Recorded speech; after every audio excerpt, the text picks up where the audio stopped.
Hi friends, ഇന്ന് രണ്ട് guest ഉണ്ട് കേട്ടോ നമുക്ക്. ഒന്നും എൻ്റെ അനിയത്തിയും അനിയത്തിൻ്റെ മോളും ആണ്. അങ്ങനെ ഇവരിതാ കേറാനൊന്നും പറ്റുന്നില്ല അവർക്ക്. ഇങ്ങനെ പുറത്തുനിന്ന് കളിച്ചുകൊണ്ടിരിക്കുകയാണ്. അവർ രണ്ടാളും പുറത്തായിരുന്നു. അപ്പോഴാണ് അവർ കേറി വന്നത്.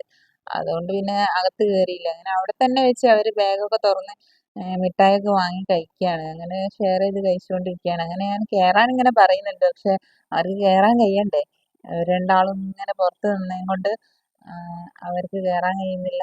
അങ്ങനെ ലാസ്റ്റ് കേറി ഉമ്മ ദാ മുട്ടായൊക്കെ കൊടുക്കുന്നുണ്ട് മോക്ക്. മോനും കൊടുക്കുന്നുണ്ട്. ചോക്ലേറ്റ് ഒന്നും അധികം കൊടുക്കാൻ പാടില്ല എന്നറിയാം, എന്നാലും മക്കളല്ലേ, ആരെങ്കിലും കൊണ്ടുവരുമ്പോ അവര് കഴിച്ചുകൊണ്ടിരിക്കും. അതാണ് അതിന്റെ പ്രത്യേകത. അങ്ങനെ ഞാന് അവര് കളിക്കുന്നൊക്കെ നോക്കി നിൽക്കുന്നുണ്ട്. ഇതിന്റെ ഇടയ്ക്ക് അവരൊക്കെ സംസാരിക്കുന്നുണ്ട്. അത് അവിടേക്കും ശ്രദ്ധിക്കുന്നുണ്ട്. അങ്ങനെ ഇന്ന് ഞാന് വലിയതായിട്ടൊന്നും എടുത്തിട്ടൊന്നുമില്ല, എന്നാലും ഇവര് വരുമ്പോ ഒന്ന് നിങ്ങളുമായിട്ട് ഷെയർ ചെയ്യാന്ന് വിചാരിച്ച് എടുത്തതാണ്. അങ്ങനെ അവർക്ക് ഈ ചായ ഒക്കെ കൊടുക്കണല്ലോ, അപ്പൊ ഞാൻ അടുക്കളയിലേക്ക് പോകാനുള്ള പരിപാടി നോക്കുകയാണ്. എന്നാലും മക്കള് കളിക്കുമ്പോ അങ്ങനെ ഇവിടെ നോക്കി നിന്ന് പോകും.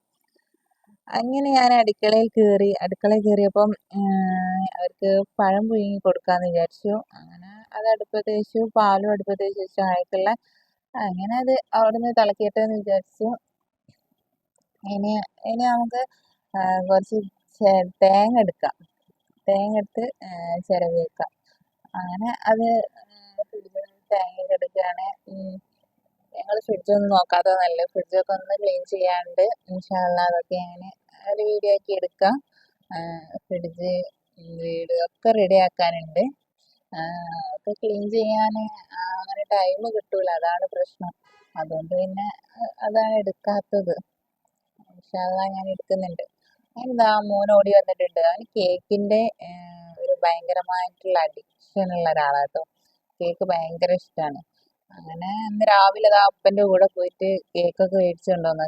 കേക്ക് വേണമെന്നൊക്കെ പറഞ്ഞിട്ട് അങ്ങനെ അത് കഴിച്ചുകൊണ്ടിരിക്കുകയാണ്. ഇടയ്ക്കിടയ്ക്ക് വരും ഉമ്മ കേക്ക് എന്ന് പറഞ്ഞിട്ട്. അങ്ങനെ ഞാൻ ഒരു പീസ് കട്ട് ചെയ്ത് കൊടുത്ത്. അവന് ഓൾറെഡി അത് മതിയായിട്ടുണ്ട്.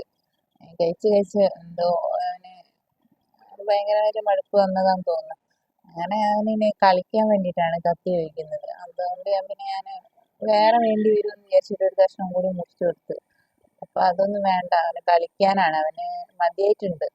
അങ്ങനെ ഞാൻ മോള് വരുന്നുണ്ട്, മോക്ക് കൊടുക്കട്ടെ എന്ന് വിചാരിച്ചിട്ട് കൊടുത്തു നോക്കിയപ്പോ അവൾക്കും വേണ്ട. അവള് കളിക്കുന്നതിന്റെ ഇടയില് എന്താ ചെയ്യുന്നതെന്ന് അറിയാൻ വേണ്ടി ഓടി വന്നതാ, അല്ലാണ്ട് കഴിക്കാൻ വന്നതൊന്നുമല്ല. അങ്ങനെ ഞാന് നമ്മുടെ പാല് അവിടെ ഉണ്ടായിനു, അത് ഓർമ്മയില്ല. മോൻ വന്നപ്പോ അതൊക്കെ മറന്നു അതിനോട്. അങ്ങനെ അത് എന്തോ ഭാഗ്യത്തിനൊന്നും ആയിട്ടില്ല, തിളച്ച് പൊങ്ങിയിട്ടില്ല, കഴിച്ചിലായി. അല്ലെങ്കിൽ അതൊക്കെ ആകെ തിളച്ച് ചിന്തി ഒന്നിനും പറ്റാത്ത പരുവായിരുന്നു.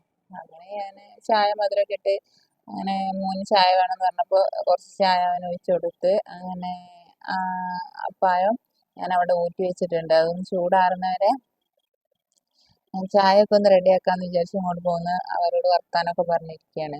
അങ്ങനെ പിന്നെ പഴമൊക്കെ റെഡിയാക്കി തേങ്ങയൊക്കെ ചിരണ്ടിയിട്ട്, ഓവർ തേങ്ങ വേണ്ടാന്ന് പറഞ്ഞു. അപ്പോൾ കുറച്ച് തേങ്ങ ഇട്ടിട്ടുള്ളൂ. അങ്ങനെ ബിസ്ക്കറ്റും ഉണ്ട്. ഇനി നൈറ്റ് ഫുഡൊക്കെ ഉണ്ടാവുമല്ലോ, അതുകൊണ്ട് ഓവറായിട്ടൊന്നും ഉണ്ടാക്കിയിട്ടൊന്നുമില്ല. അങ്ങനെ പുറത്ത് നിന്ന് കുറച്ച് മഴയൊക്കെ ഉണ്ട് കേട്ടോ. ഇന്നലെ മെനയാന്ന് നല്ല വെയിലൊക്കെ വന്നീനു. ഇപ്പൊ ഇന്ന് കുറച്ച് മഴയൊക്കെയാണ്. അതുകൊണ്ട് പിന്നെ ആരും പുറത്തേക്കൊന്നും ഇറങ്ങിയില്ല. അങ്ങനെ എല്ലാവരും ഉള്ളിൽ തന്നെ ഇരുന്നു. അപ്പൊ മോനിതാ അവിടെ ഇരുന്നിട്ട് എന്തൊക്കെയോ കഥ പറയുന്നുണ്ട്. ചായ കുടിക്കാനുള്ള കൊടുത്തിട്ട് ഓന് കുടിക്കുന്നൊന്നുമില്ല. ഓന് ചായ ഒന്നും വേണ്ട. അങ്ങനെ ഇന്നത്തെ വിശേഷം ഇതൊക്കെയാണ്.